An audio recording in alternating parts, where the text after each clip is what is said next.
All right, everybody. You know what it is. Good morning, good afternoon, good evening. This is the Urban Professionals Podcast, where we interview the most innovative and up and coming or established investors and entrepreneurs in the DMV and beyond. We got a very special guest today, somebody who has a history with UPC. So we'll get into that a little bit, and we'll allow him to introduce himself, and you'll get the whole background today. But of course, for those of you who are just now tuning in for the first time and don't know about our podcast, we provide this platform as a service to you so that you can learn different business models, right? And ultimately, our goal is for the mentors that come on and talk about their business models to explain them in very comparable terms so that you can look across all the business models that we present and compare and contrast and select something that makes sense for you to maybe try out, right? So whether you want to get into real estate fix and flips, or you want to do buy and hold, or you want to do being a solutions professional like our guest today, like Mr. Ron. You can pick and choose and compare and contrast based on these criteria. We also believe in the theory of proximity, which basically means, hey, if I'm around and networking with people who are entrepreneurs and doing big things in business, then I can do those big things in business as well. I can reach out, I can touch these people. That's another service that we provide. All these people that we interview are people that are in our network, and you can meet them and you can learn from them.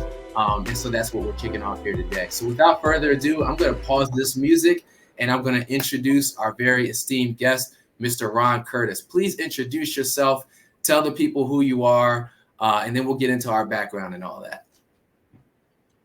All right, thanks for having me, Jay. So I'm Ron Curtis. I'm a native Washingtonian, born and raised in Washington, D.C. And what I consider myself, I'm a 9-to-5-preneur and also a passive income coach. I have a full-time job. I work for the D.C. government, and I teach people how to not trade their time for money. One of my main primary sources or vehicles for that is leveraging short-term and mid-term rentals like Airbnb and VRBO. What I pretty much do, I manage people's assets for them. I help them print cash with their properties. And from there, I run the entire day-to-day operations of the business for a percentage of their profits. Awesome. Very well said. And clearly, you've done this before. Now, before we get into that, I want to get into the history a little bit and tell people a little bit about yourself, right? So, we talked a little bit, before this when we had our mentor dinner. And by the way, thank you for being a wonderful mentor for UPC and having dinners with our members and stuff like that. You really are very forthgiving with your time. So thank you for that. And during that dinner, you were telling me some stories that I hadn't heard before. But do you want to tell people about the first run-in that you had with UPC and how that got to where you are today? Yeah, ironically, UPC changed my life. And when I say that, pre-pandemic, I was searching for a community, that spoke my language. With me being from Washington, D.C., I have friends here. We were going to U Street partying, spending a lot of money getting a credit card debt. And I woke up one morning and I was like, I'm tired of having all these pending transactions. I need to find a new community.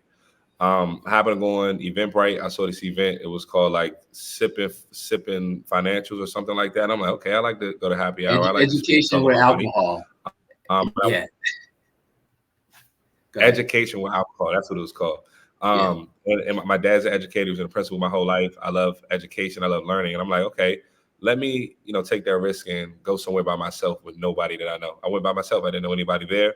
I went to the event. I believe Les was headlining the event. And just the way that he spoke was so prolific because it resonated with me and what I was trying to do. So I connected with him there. I learned a lot about, financial literacy at that event.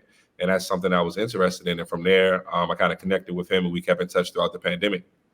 From there, I was able to start multiple businesses during the pandemic. I feel like it allowed me to stop and think for myself, get out of the rat race. I have been working nonstop for probably graduated 2015, probably 5 straight years, just doing a 9-to-5 right out of college. And I was able to stop and think for myself and started to invest some of my primary investors, which is my 9-to-5 dollars, into different strategic businesses like drop shipping, vending machines, rental cars, credit education and repair business funding. and ultimately to be able to leverage credit to purchase a home, to turn a portion of my home into an Airbnb. And I mean, So it you all just made started with that. UPC. Okay, so yeah, that just touching on that point for a minute. That's amazing, man. I appreciate you for sharing that story with us, man. And I was so touched to hear that because, you know, in the sticking and moving things, you don't always hear the feedback of the work that we're putting out.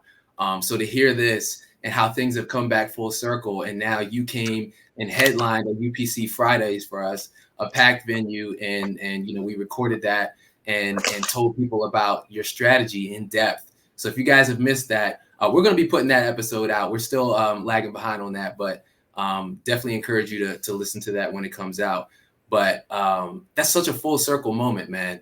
But you mentioned something about all these different things that you tried, and it seems like it must have been within a short period of time. How in the world were you able to produce that much in that short amount of time, and what did that teach you? I think it was based on the market research I was doing. Like you got to become a student and gain whatever you're interested in. So an example, I stopped listening to music. I started listening to all podcasts and you know motivational videos or educational videos on YouTube. I started listening to ebooks, audiobooks. It's easier for me to retain that information and also finish them faster than reading. Um, and then I think being able to leverage, you know, my parents allowed me to stay at home as long as I needed to. So I didn't have, you know, that overhead and those liabilities besides, you know, my every day-to-day expenses. So I was able to take some of those funds and take the knowledge that I was acquiring over time and start investing into some of these businesses. I consider myself an entrepreneur with successful exits because all of those businesses were successful. I got out at the right time, and I was also able to monetize some of my losses and my lessons to help people start those same businesses. Mm, that's deep. That's deep, man. And I mean, we could go into any one of those, but I do want to focus on the one that you're focusing on right now, which is the short to midterm rentals and the solutions, housing solutions provider, I think is what you call it, right? So can you explain to people what that model is and how you make money with that model? Definitely some. So, you know, the traditional model is called a property manager, right? You have to be licensed, you have to be a broker and things of that nature, and you manage most times people's long-term properties for maybe anywhere from 8 to 12% of the rent, right? What I do, I call myself a housing solutions provider because I take someone's asset. If you have four walls and a door, I can figure out a way to create cash flow for you. So an example, you know, you have hourly rentals where people can rent out, you know, spaces for podcasts, $100 an hour, right? Baby showers, small events, get-togethers, even to go watch the Olympics, right? Short-term rentals are my specialty. Those are things like Airbnb. Just think of it like a hotel stay. You book someone's house for a weekend. And then last but not least, midterm rentals are people who are looking for extended stays, generally not trying to stay more than, you know, 6 months to a year. But a lot of times they're looking for month-to-month rentals, just looking for furnished housing, whether they're traveling for business or they're looking to relocate in the area. So I consider myself a housing solutions consultant because I help people find solutions on one, how to find affordable housing for whatever their need is, and then also two, how to help, you know, homeowners and investors pay their mortgages. So can you talk a little bit about like the financial side of this and because we're going to get into things like the startup cost and the risk and all that kind of stuff. So can you explain like how the money flows through a housing solutions provider business model? It's a great question. It's a very lucrative business. The reason being is because you're getting a percentage of every dollar that your owner makes, right? Yeah. So what I love about it is I offer a white glove service where I'm able to run the entire day-to-day operations of your business. And essentially it's a 24-hour hospitality business, right? Mm. You have people checking in at all hours of the night. You got people calling and messaging with all different types of issues. So I like to focus on five main things: 24-hour customer service, being engaged with the clients, calendar management and revenue optimization. I'm trying to sell each night for the most profitable rate by leveraging systems, softwares, people, and processes. Um, I also like to focus on interior design. Is the photo aesthetically pleasing? SEO, search engine optimization. Does your listing look good online? Does it have professional photos? Is it accurately depicting what the property is? Operations and turnover management. So that's actually managing the cleaners, which is a totally separate entity. And then last but not least, like the bookkeeping and accounting and financial aspect of the business, letting my owners know exactly how much money they're making each month and what type of ROIs they're getting based on their property. Yeah, and you showed me some of that stuff, man. And one thing I took away from that, and I think just one talent that you have that's a natural ability, is the ability to leverage systems. Anybody and everybody can leverage systems, but it takes a certain level of talent to be able to do it at that level.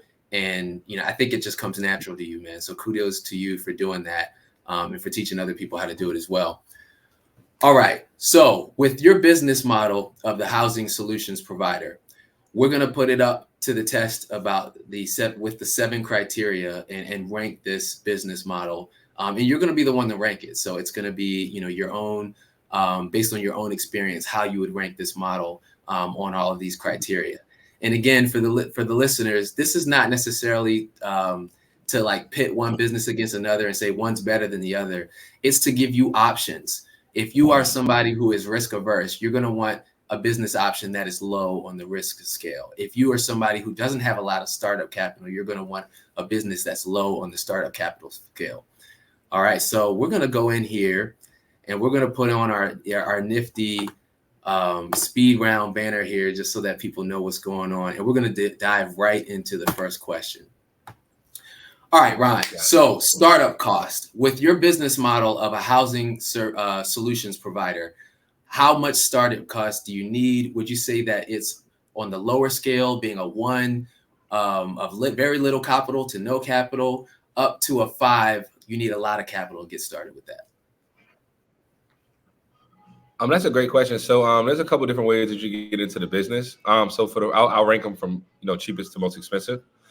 So I'm pretty much an Airbnb co-host. Airbnb is one platform, and from there, I was able to find different verticals in the business. So the first thing to be an Airbnb co-host, it actually costs $0.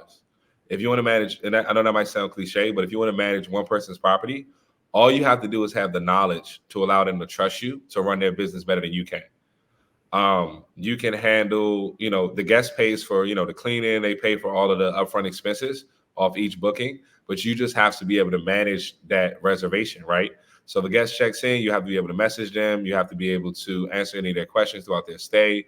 When they check out, you have to be able to have the cleaning team go clean the property, or you could go clean the property yourself. And usually 24 hours after the guest checks in, you get paid. So until you start to scale, you won't really need systems, processes, and software. You just need the knowledge to be able to convince someone that, hey, I can run your property better than you based on whatever pain points that they have. And some pain points that they have, most times I see is time. They don't have the time to do it. And if you can find someone who has assets that are interested in that business model, you can get on YouTube University or not even hire, follow someone like me, listen to a podcast like this, and figure out how you can get those same resources so you can start your short-term rental co-hosting business. Love it, man. So that's the cheapest. Yep. Oh, sorry. The second one is a business model called rental arbitrage. So that's basically you're subleasing someone's property, whether it's a 5-star luxury apartment building or you're subleasing someone's townhouse, right? You sublease it, so you got first month's, last month's rent, a security deposit, and then you're furnishing the property unless it's already furnished. And pretty much you rent it out, you make the money in between. A lot of people do that. I don't necessarily like that model because you have a lot of liabilities and overhead. So the first business model, you have very little to no expenses unless you're leveraging systems and softwares and people. And you generally won't do that until you get probably 5 to 10 properties. And I would say the most expensive is actually purchasing your own property or investment property to do it. Of course, the cost of acquisition is pretty high, especially in today's market. But those are the 3 different rankings that I would say in terms of getting into this industry. Starting as a co-host or a housing consultant, starting for free, just using your knowledge to convince someone, starting a short-term rental arbitrage business where you're pretty much subleasing a property, or 3, you purchase your own property and then you house hack or rent out the entire property. Awesome. So thank you. I mean, and for those listening, you got 3 options here, and they run the whole gamut of the scale. So definitely choose which ones according to you. But Mr. Curtis, which one do you employ the most in your current business model? I got started by purchasing a home, and I turned my basement to an Airbnb, and I started house hacking. And the skills that I learned, I was able to kind of package that up into a business model. And the one that I employ the most is the co-host model. I pretty much have Okay. a cookie cut system where I can run any property in the world as long as I have access to Wi-Fi and cleaners. So it allows me to duplicate myself in a sense because I have a proven business model that can work in multiple different types of properties. Okay. Perfect. So we're gonna assume that one for this question and give that a 1, which is obviously the lowest that you can have on a 1 to 5 scale. So thank you for that. All right. So moving on to the next one, risk. Right, a lot of risk in the real estate game, but when it comes to your model, and I guess we can again stick with the model of Co-hosting. the co-hosting model. How would you rank that? 1 being very little risk to you, and 5 being it's very risky. You could lose all your money and be out in the street. I would say financially, the risk is probably a 1. In terms of running a business, the risk could be a 2. The reason being is because someone is entrusting you with their most valuable asset, and anything can happen at any given time. But financial, like I said, you can start with zero to little money down. And then from there, you're just managing people's expectations, both the customers and also your clients. Awesome. Yeah, I think a 2 makes sense for that based on what you said. It is a valuable asset, and somebody could take you to court. However remote that chance is. So we'll call that one a 2. All right. So moving on to the next one is scalability. So 1 being it's very easily scalable. Within a short period of time, you can scale this business out, multiple properties, multiple locations. Or 5, it's pretty rigid. It's gonna take you a long time to be able to scale, or you may not be able to scale at all. I would say scalability is a 1. That's why I love it. I got my first book in September 2021 in my basement for a month. And since September 2021, almost going on 3 years now, I now manage a little under 40 properties. But I've had my hands, whether I'm consulting or I've worked with clients and no longer work with them, I've probably touched over 75 properties. Yeah, and that makes a lot of sense, y'all. So there's a very scalable business model. All right, so moving on, we're gonna get to liquidity. So liquidity meaning on a 1, it's highly liquid. If you have a family emergency or something in life, or you decide you just want to quit, you can get your money out and escape very quickly. Or 5, it's not very liquid. It's very difficult to get out of, and it's rigid. Where would you rank this business model? I would say 1, liquidity wise, because again, you're not tied to a lease, you're not tied to utilities, you're not tied to insurance or other overheads. The only thing you're probably tied to is a contract. And if you get a contract that gives you and that client out, like a 30-day out, a 10-day out, you now are able to get out the business as soon as you like, whether there's a miscommunication, whether that's not your ideal avatar business partner. But I would say it's highly liquid because you're removing your systems and your business model from the business as opposed to trying to sell a house or break a lease. So real quick, I want to dive into a question that I know people will have. How do you differentiate a lease from a contract? What makes a contract different? So I guess a lease is typically, a lease is probably a form of a contract, but I would say a lease is for someone who wants to rent out a property or live in a property. I have a contract where it just outlines my scope of services and the expectations of me to my client, and also their expectations of me. So I guess the difference is I wouldn't be occupying these properties or subleasing them. It's kind of just like what is our arrangement and agreement for doing business together? Because oftentimes I don't know these people from a can of paint. They don't know me. And a lot of times they're through word of mouth referral or for me adding some type of value. And you definitely want to have some type of contract in place to protect you, just in case, like you said, someone wants to try to sue you. That makes a lot of sense. And, talking about the arbitrage model, I think if I understand it correctly, often does use a lease and you're subleasing out, which, can sometimes present some risk, right? Especially if the owner does not know that you're subleasing. So that's been a problem and something that you've navigated around with this contract solution. So thank you for sharing that.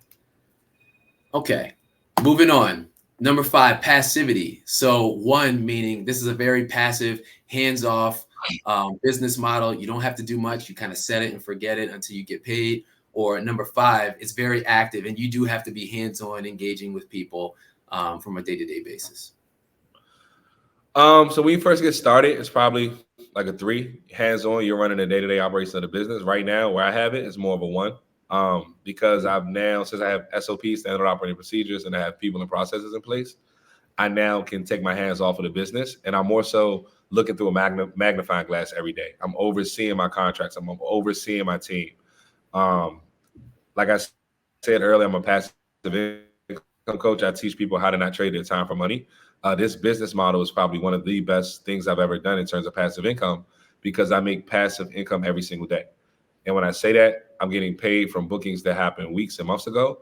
And I'm also every single day getting paid in the future from bookings that, are occurring on the calendar. And when you do that at scale, when you have, one property, a basement suite in Congress Heights, right? You might get $100 a night. But then when you meet somebody in New Jersey and their property does $1,000 a night, and you're getting a certain percentage of their bookings, it's the compound effect. If you think about it, those numbers add up pretty fast. So I would say it's highly passive once you get the right systems and people in place. Okay. Awesome.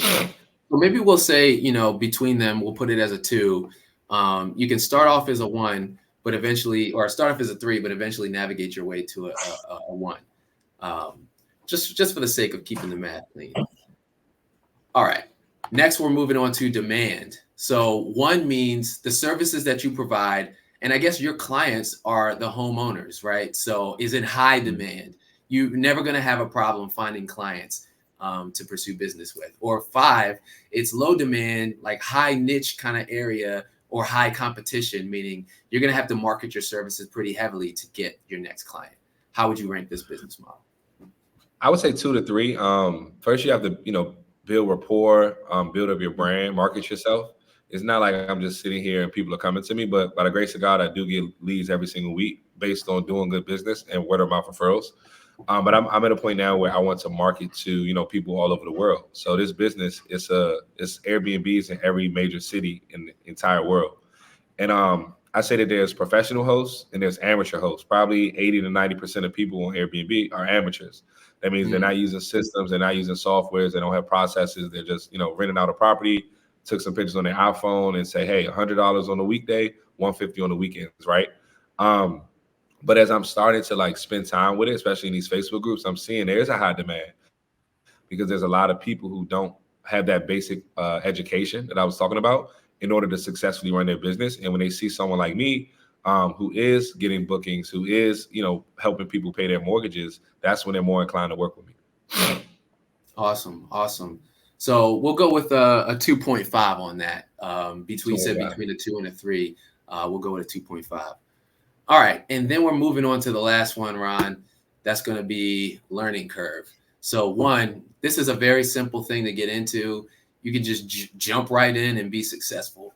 Or 5, it's going to take you some time to figure out the ins and outs. There's a long learning curve to this business model. Where would you rank it? I probably hit it with a spot on 3. I don't think this is something you can just jump into. That's what a lot of people think. And when people say Airbnb is dead, that's the reason. They're just jumping into it, think they know what they're doing. I spent time with this. Like I said, I ran my Airbnb in my basement while I was living upstairs. Like, I was like, how can I pay my mortgage with this? So every single day, I kind of submerge myself in that industry, submerge myself in that knowledge. So it'll definitely take time. Hiring a consultant or someone who's been there before can help you expedite that process. But overall, I would say it's probably a 3. Awesome.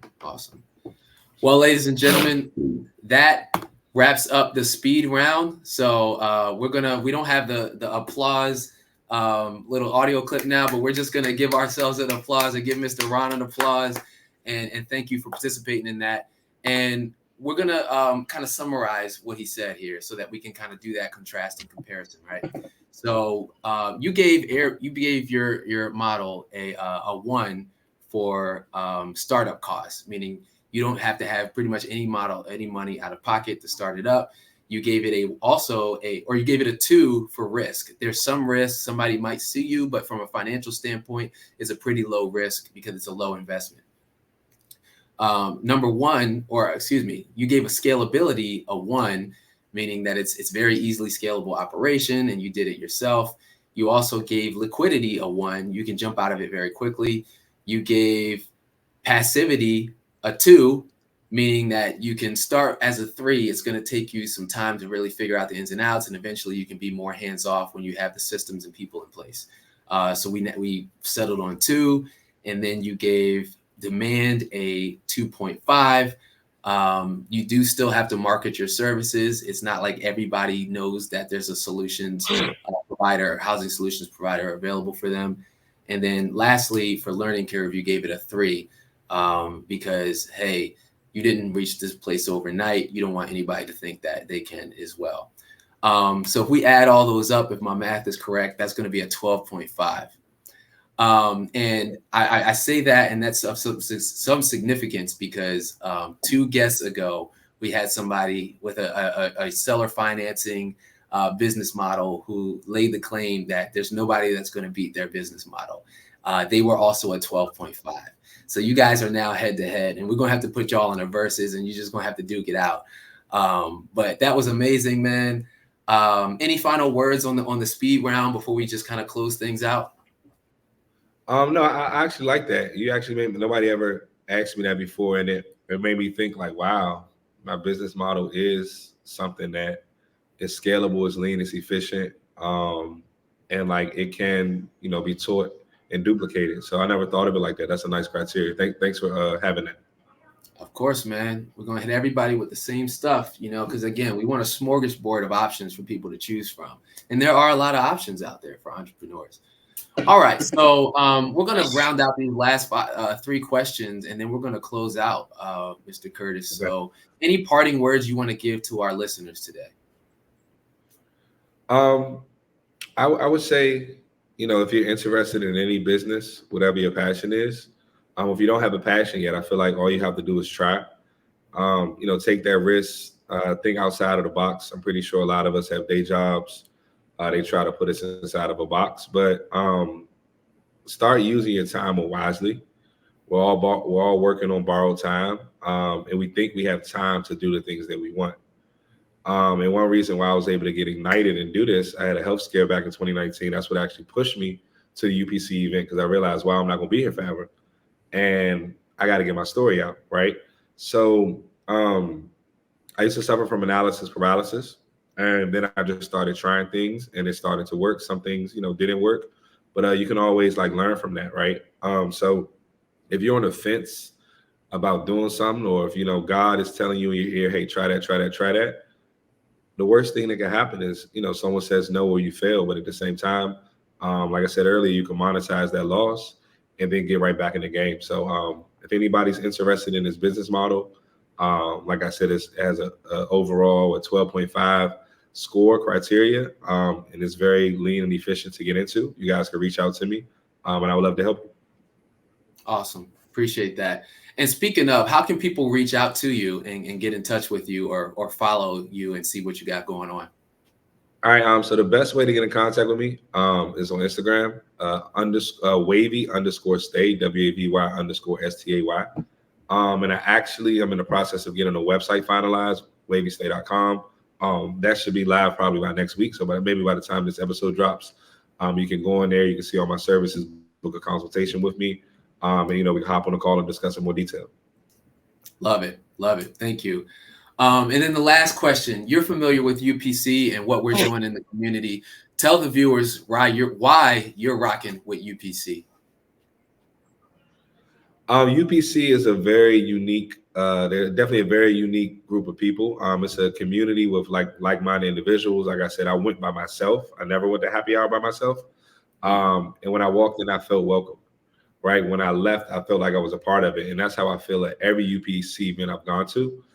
So if you're looking for new friends, a new network, you want to put yourself in a different environment, I would highly recommend attending a UPC event, because when you change your conversations, you change your compensation. And they're really forthgiving on information. And one thing I firmly believe in is collaboration over competition. And just from the unique set of speakers that they've had come, they're definitely trying to collaborate and connect with like-minded individuals. So you'd be doing yourself a disservice if you don't show up to a UPC event. Awesome. Hey, I couldn't have plugged it better myself, bro. We appreciate you for coming on our platform and telling the people about your business model. And we encourage viewers, please do reach out to Ron. He is very giving with his, his information, and just a great resource. And definitely, consider him if you're a homeowner and you've tried the short-term rental thing and it's not working for you. He's your guy. He is the short to midterm guy in DC. I'm putting that stamp out there. So he's the guy to reach out to if you want to learn more about it. But with that, thank you, sir. We're going to end this podcast, and you guys enjoy the rest of your night.